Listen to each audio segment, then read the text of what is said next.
Hilchos Metam'ei Mishkav Umoshav Perek Shvi, the laws of those who impart impurity to the things that they sit on and they lie on, chapter 7. So we had a whole bunch of chapters defining the people that we're talking about in this set of laws, which people, which fluids from their body will transmit this type of impurity. And yesterday we started to talk about the actual status of impurity of the Mishkav and the Umoshav, the things upon which they lie, on which they sit. And as the Rambam also added, it's also Merkav, things upon which they ride, also become impure. And the level to which they become impure was discussed yesterday, Av Hatuma. They become literally a primary source of impurity, to the point they could even transmit impurity to other people, to other utensils. And today, we're going to talk about how that impurity comes about. When we say that a Zav, or one of the people that we're talking about, transmits impurity to the things that they sit on or they lie on, how do they transmit that impurity? So first, the Rambam introduces a concept that's called midras. Midras literally means stepping on, but it's the halachic code for the way that a person transmits impurity to things that they sit on or lie on or ride on. It says the Rambam halacha aleph hazav. A zav, that's a person who has an irregular discharge, and as the Rambam told us before, this includes all the four categories of people that we always talk about: zav, zava, nida, and yeleda. So any of the four, Metam'ei es hamishkav vehamoshav vehamerkav, they transmit impurity to that which they lie on, sit on, or ride on, bechamesh drachim, in one of 5 ways. Even though the words are sitting and lying, but there are more ways to transmit the impurity. Oimed, if a person stands on them. Funny enough, you stand on a chair. A chair is meant for sitting, but if you stand on it, that's also transmitting the impurity. Yossi, of course, if he sits. Shoichev, if he lies down. Nisle, if he hangs on it, or hangs from it. V'nishan, or he leans on it. Any of these 5 ways is considered to be a connection between the Zav and the Mishkav and the Umoshav or the Merkav, and makes them impure. As the Rambam defines in the example, Ketzad, what does this mean? Kli ha'asoi le'mishkav le'umoshav le'merkav. As long as you're dealing with a utensil which is made for lying, sitting, or riding. Afilu hayatachas ha'even, even if it was under a stone, like we learned yesterday, between you and the stone, between you and the Mishkav or Umoshav, there's an interruption. You're not directly on it, but the utensil was meant for this use.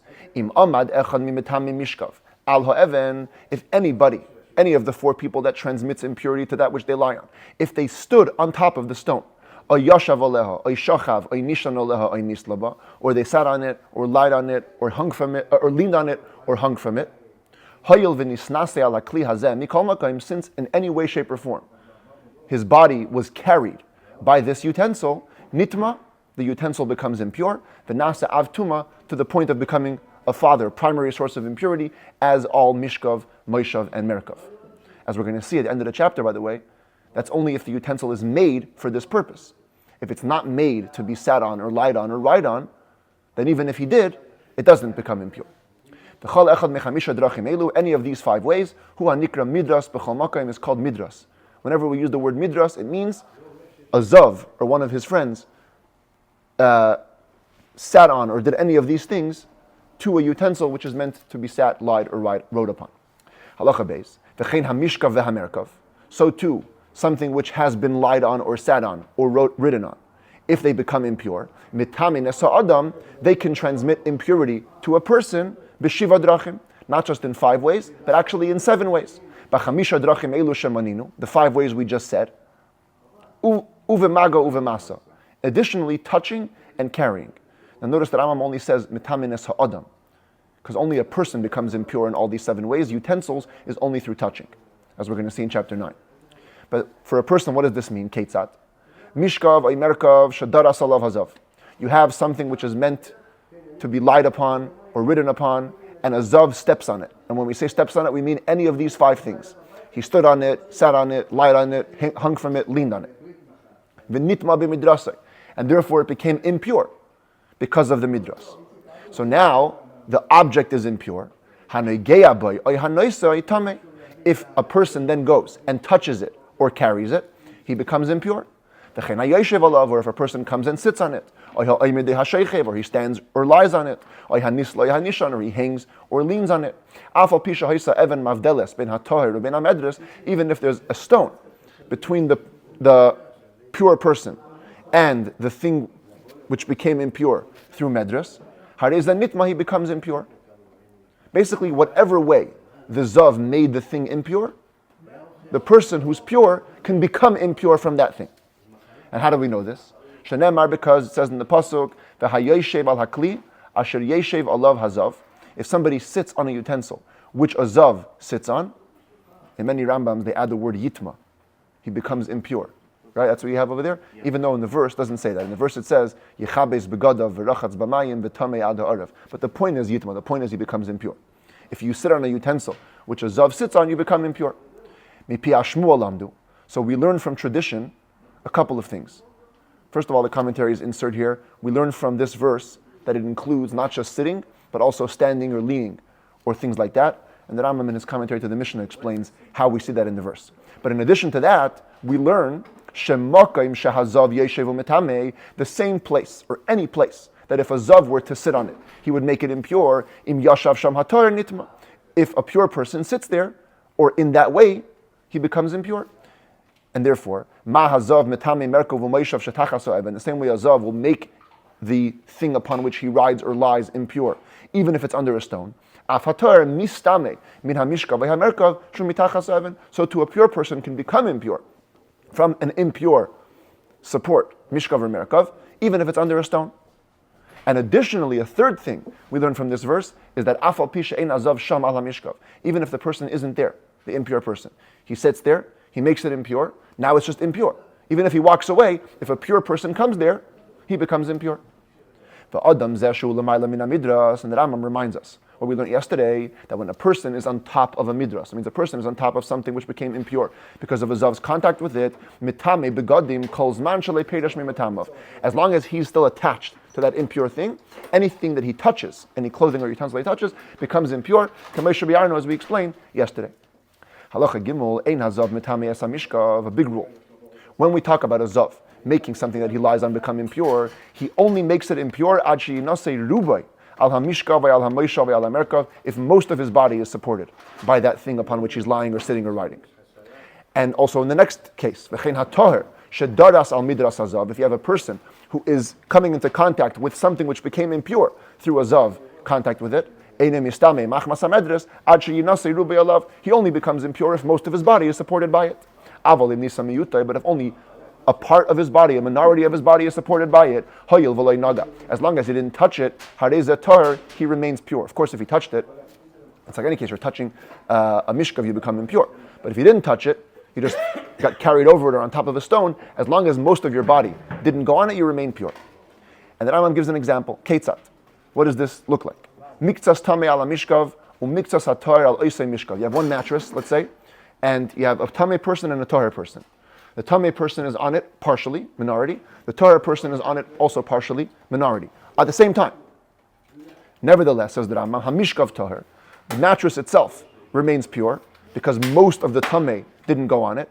The hatahir shanisa miktsasei alav, and also the pure person who only has a minority of himself upon it, tahir. My text has tahirin, but it should be tahir. He remains pure. Why? Because again, the majority of his body didn't go onto the mattress. So the Rabbi asks a question: why is the Rambam describing it in a case where the Mishkav did not become impure? Even if it became fully impure, as long as a majority of the tahir didn't go on it, he remains pure. So the commentaries explain that indeed that's true.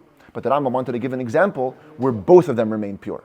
Both the Mishkav and the person. What's the novelty? L'chayra, if the tamei didn't go with the majority onto the utensil, so of course it's going to remain pure. So the commentaries say, perhaps one might think that if the tamei and the tahir are on it at the same time, maybe that's a reason to transmit the impurity. Nevertheless, says the Rambam, no, tahir, you remain pure. If you have an impure person, and most of his body is carried or supported by this mattress, even if it's only on part of the mattress. You have a massive king-size bed, yeah? And the zav puts most of his body onto the mattress. Nitma hamishkav kulei hamerkav kulei. Since at the end of the day, most of his body is being supported, the entire mattress becomes impure, or the entire thing that you're riding on. So then you have a pure person. As long as most of his body goes on it, even if it's only on part of the medras, nitma, he becomes impure. Again, even though he only became carried by part of the support. But it's about the person. As long as most of his body is on the object, he becomes impure. Halacha Dalid, we have an interesting case here, which has been argued, the interpretation has been argued by the Rishonim. The Rambam in his commentary to the Mishnah, the early commentaries to the Talmud. Okay.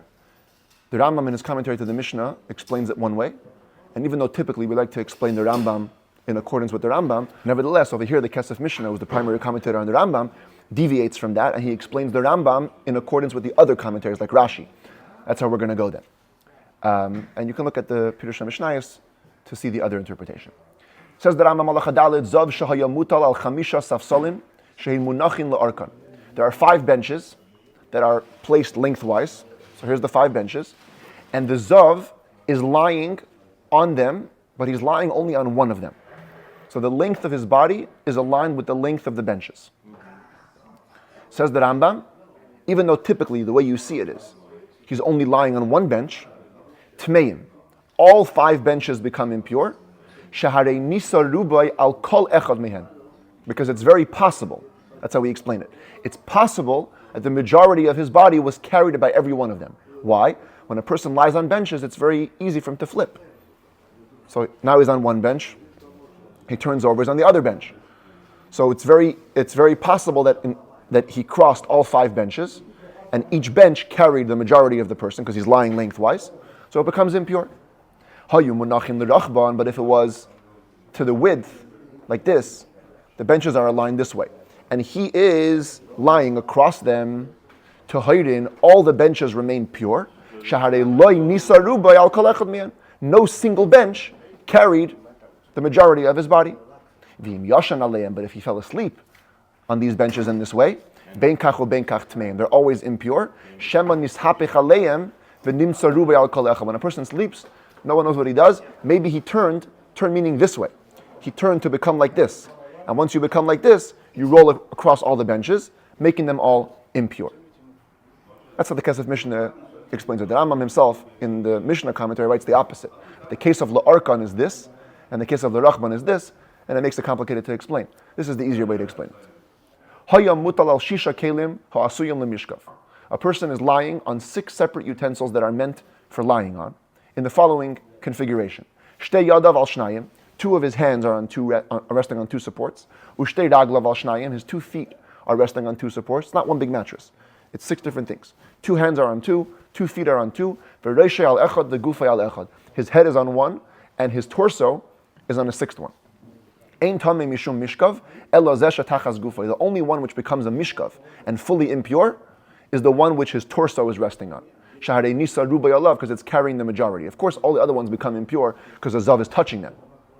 But mishkav, which is the father source of impurity, avhatuma, only the middle one. The other ones are all rishons. Amad al shnei mishkavos, if a person stands on 2 supports, ragle achas al echad v'ragle shniya ala sheni, 1 foot on one, 2nd foot on the other, shnei and tmein. They're both impure. Why? Because you cannot stand on just one without the other. You need both. So they're both equally supporting a majority of you, so you're impure. Halacha hey haya yeshiv al gabi hamita v'arba mishkavos tachas arba ragli hamita. You have one big bed, which you're sitting on, the zav is sitting on, and under each of the legs of the bed is a mishkav, something which could be used for lying. Kulan tmeis. They're all impure. A bed cannot stand on 3 legs. It needs all 4. So that means that all 4 are equally supporting the bed, which are equally supporting you. And so all the mishkavs become impure. However, that's only true of a bed. What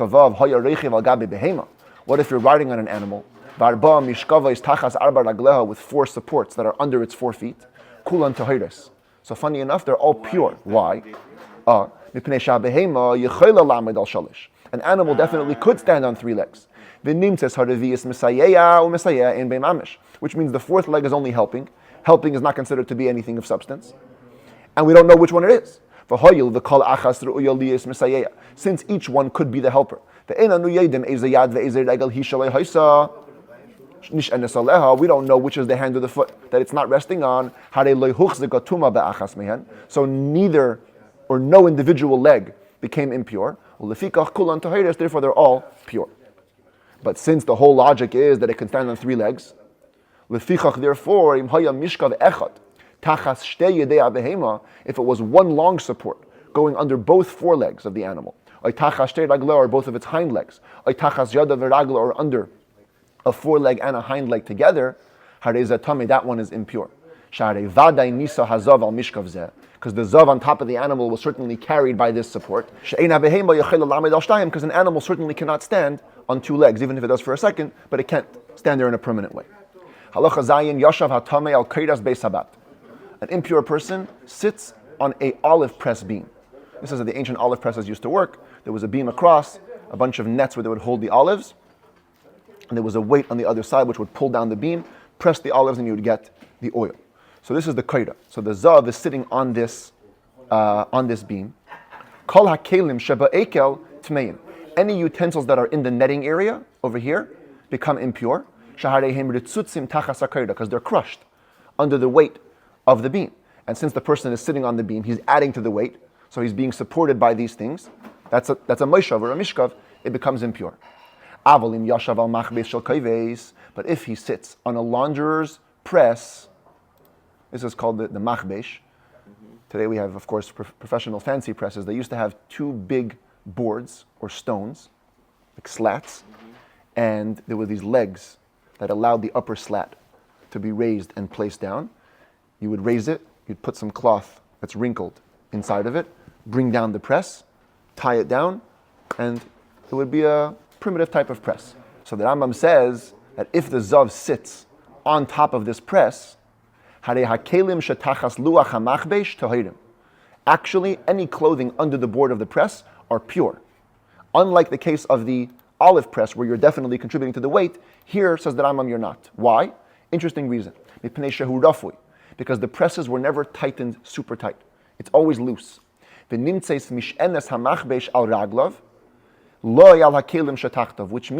that the upper board, yes, it's leaning on the legs.